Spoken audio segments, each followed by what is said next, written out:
কাটে গো দিন কাটে, সবাই নবী নবী বলে মন, যাদের মুখ আছে একটু জোরে বলেন, নবী নবী বলে মন দিন কাটে গো দিন কাটে, সবাই নবী নবী বলে মন দিন কাটে, দিন কাটে গো দিন কাটে। ও বলো তুমি কবে মনে দেখা দেবে, ও বলো তুমি কবে মনে দেখা দেবে, ভালো লাগে না মোর কোনো কিছু, নবী নবী বলে মোর বুক ফাটে, নবী নবী বলে মোর দিন কাটে, দিন কাটে গো দিন কাটে, নবী নবী বলে মোর দিন কাটে। জোরে জোরে,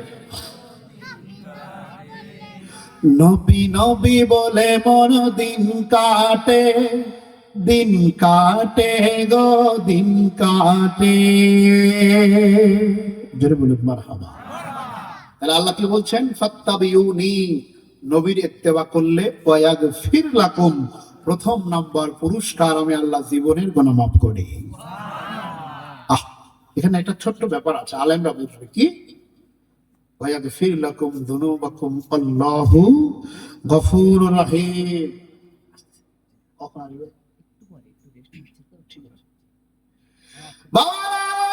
তরুণরা ফাত্তাবিউনি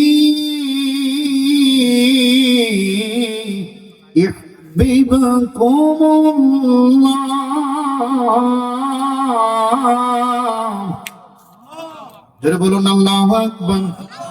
ফাত্তাবিউনি ইউহিব্বুকুমুল্লাহ, যাদের কলিজায় আমার নবী প্রেম আছে গো, আমার আল্লাহ বলেন আমি তাদের জীবনের গুনাহ মাফ করছি করছি করেছি করতে থাকব। যাদের গুনাহ আছে তারা একটু জোরে বলি সুবহানাল্লাহ। আমাদের গুনাহ মাফের দরকার আছে না? তাহলে গুনাহ মাফের প্রথম সিস্টেম, মিডিয়া, মাধ্যম আমার নবী। গুনাহ মাফের প্রথম সিস্টেম, মাধ্যম আমার সেই নবীকে নিয়ে বেয়াদবি মূলক কথা বলা যাবে? বাবারা, নওজোয়ান তরুণেরা, যে কথাটা বলতেছিলাম, ব্যাক টু দা পয়েন্ট, হুজুর রাসূলুল্লাহ জানিয়ে দেয়, আলা ওয়া মান মাতা আলা হুব্বি আলি মুহাম্মাদিন ফুতিহা লাহু ফি কবরিহি বাবান ইলাল জান্নাহ। আল্লাহ রাসূল আল্লাহর হাবিব বলেন, যারা নবী পরিবারকে মহব্বত করবে, ভালোবাসবে, রে নওজোয়ান তরুণেরা, ওই মানুষগুলো মারা যাবে। বাবারা আমার, সবাই একটু কমিটমেন্ট দেন, কথা বলেন, একটু কথা বলি। বাবার আমার রাসূলুল্লাহর সাহাবারা নবীর জন্য যাদের কুরবান হয়ে শহীদ হয়ে জান্নাতে আরাম করছেন, নবীর সঙ্গে বেয়াদবি করে আবু জাহেল, আবু লাহাব, উতবা, শাইবা, মুগীরা, আব্দুল্লাহ বিন উবাই, ওরাও জাহান্নামের মধ্যে আছে। নবীকে ভালোবাসলেও মরতে হবে, নবীর সাথে দুশমনি করলেও মরতে থাকা যাবে না।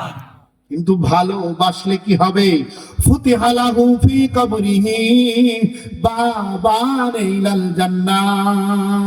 যারা আমার নবীর পরিবারকে মহব্বত করে মারা যাবে, আমার আল্লাহ তার কবরটার সঙ্গে বাবান ইলাল জান্নাহ, দুইটা জান্নাতের কানেকশন করে দেবে। কয়টা? কম হয়ে গেল? আরো জোরে বলেন, কম হয়ে গেল? জোরে বলুন না, কম হয়ে গেল? হায় হায়, সত্য করে বলেন, কষ্ট পাচ্ছেন? তাহলে একটু তাকবীর দেন, নারে তাকবীর। নবী পরিবার, জোরে বলুন মারহাবা। সবুজ ভাই চলে যাচ্ছেন নি ভাই? জি জি, ঠিক আছে, যাক ভাই।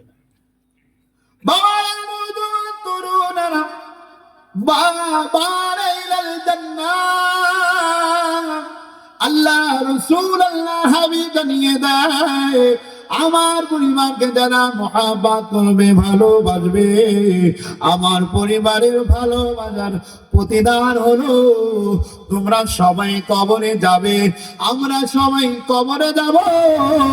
বাবারা, নওজোয়ান তরুণীরা, আমার আল্লাহ যেন এই নিয়ামত আমাদের সবার নসিবে কবুল করেন। জোরে জোরে বলুন আমিন। জোরে বলবেন না আমিন? বাবার আমার আল্লাহ রাসূল আল্লাহ হাবিব জানিয়ে দেয়, আলা ওয়া মান মাতা আলা হুব্বি আলি মুহাম্মাদিন জাআলাল্লাহু কবরাহু মাদারা মালাইকাতুর রাহমান। যারা নবী পরিবারকে মহাব্বত করে মারা যাবে, ইমানের সাথে মারা যাবে, আমলের সাথে মারা যাবে, আল্লাহ এবং তার নবীকে মেনে মারা যাবে, বাবারা আমার আল্লাহ কি করবেন? জালাল্লাহু কবরাহু, ওই মানুষটার যেখানে কবর হবে, পৃথিবীর যেখানেই হোক না কেন, মশরিক থেকে মাগরিব, শিমাল থেকে জুনুব, যেখানেই কবর হোক না কেন, মালাইকাতুর